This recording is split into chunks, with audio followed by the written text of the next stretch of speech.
আসসালামু আলাইকুম। Real village cooking চ্যানেলে সবাইকে ওয়েলকাম জানাচ্ছি। আজকে আমি খুব সহজে আপনাদের পিঠা বানিয়ে দেখাবো। পান্তুয়া পিঠা বানানো খুবই সহজ। এখানে নিয়ে নিয়েছি ময়দা, এই বাটি পরিমাণে 2 বাটি পরিমাণ নিয়ে নিলাম ময়দা। আর ঠিক একই বাটির মাপ করে 1 বাটি নিয়ে নিলাম চালের আটা। নিয়ে নিয়েছি 2 টেবিল চামচের মতো পাউডার, 1 টেবিল চামচ মৌরি নিয়ে নিলাম। দিয়ে দিচ্ছি নারকেল, আমি এটা গুড় দিয়ে মাখিয়ে রেখেছি। 1 টেবিল চামচের মতো নিয়ে নিয়েছি নারকেল এবং লবণ নিয়ে নিয়েছি 1 চামচ পরিমাণ। একই বাটি মাপের চিনি নিয়ে নিলাম 1 বাটি। সব কিছুকে ভালোভাবে মিশিয়ে নেব। এখানে লবণটা আপনারা স্কিপ করতে পারেন, তবে লবণ দিলে এর টেস্টটা ভালো আসে। এবার অল্প অল্প করে জল দেব আর আমি একটা ব্যাটার তৈরি করে নেব। ব্যাটারটা বেশি পাতলা হবে না,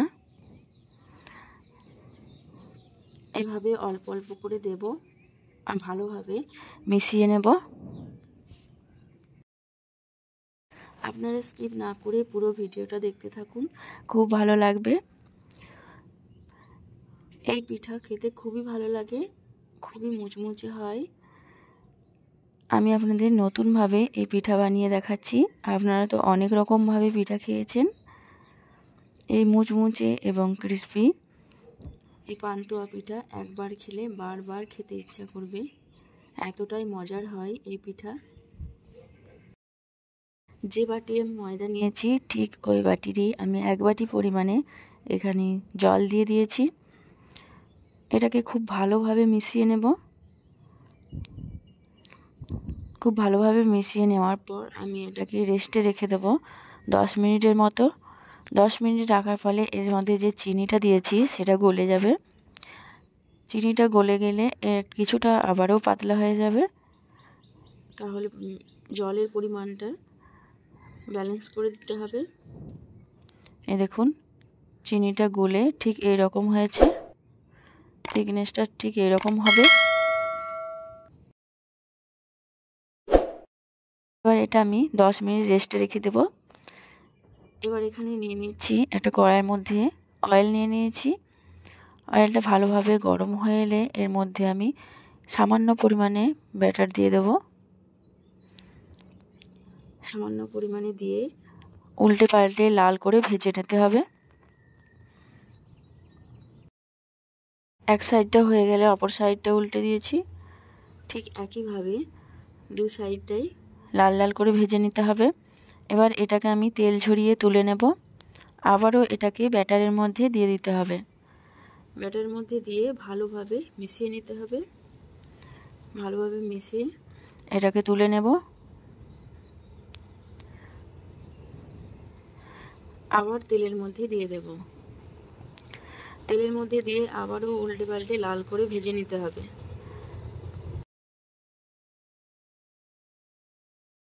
ঠিক একইভাবে এক সাইডটা হয়ে গেলে অপর সাইডটা উল্টে দেব।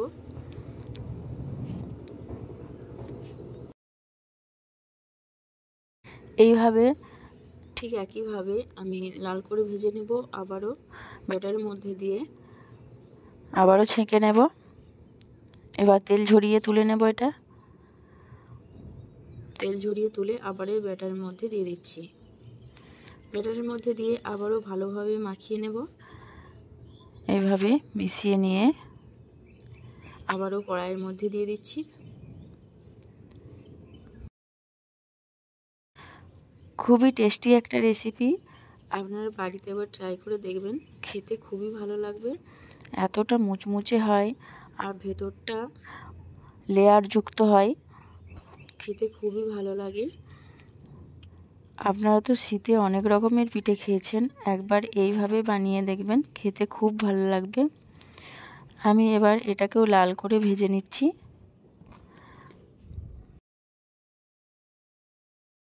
গ্যাসের ফ্লেমটা আমি লো টু মিডিয়ামে রেখেছি। এবার এটা লাল লাল করে ভেজে নেব। এক সাইডটা হয়ে গেলে অপর সাইডটা উল্টে দেব।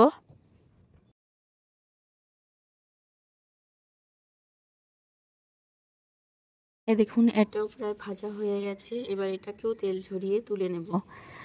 তেল ঝরিয়ে তুলে আবার ব্যাটারের মধ্যে দিয়ে দিচ্ছি। ব্যাটারের মধ্যে দিয়ে আবারও ভালোভাবে মাখিয়ে নেব। ব্যাটার খুব ভালোভাবে মাখিয়ে আবারও তেলের মধ্যে দিয়ে দিচ্ছি। এইভাবে করে 7 থেকে 8 বার এইভাবে ভেজে নিতে হবে। এভাবে 7 থেকে 8 বার ভেজে নিলে এর মধ্যে লেয়ার আসবে আর খেতে খুবই ভালো লাগবে। পিঠার সাইজটাও একটু বড় মতো হবে।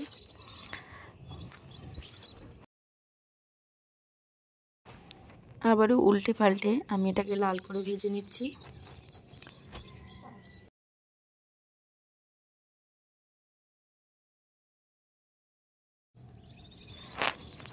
এটাও প্রায় ভাজা হয়ে এসেছে। এবার এটাকেও তেল ঝরিয়ে তুলে নেব। আমি একটা প্লেটের মধ্যে নিয়ে নিচ্ছি। দেখুন আমি এখানে দুটো পিঠে বানিয়েছি। এবার মাঝ বরাবর একটা পিঠেকে আমি কেটে নেব।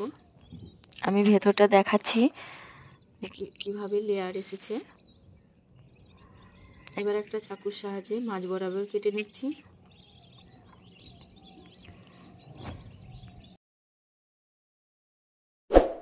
দেখুন ভেতরটা লেয়ার যুক্ত এই পান্তুয়া পিঠা খেতে খুবই টেস্টি এবং মুচমুচে, খেতে খুবই ভালো লাগবে। মুখে দিলেই মিলিয়ে যাবে।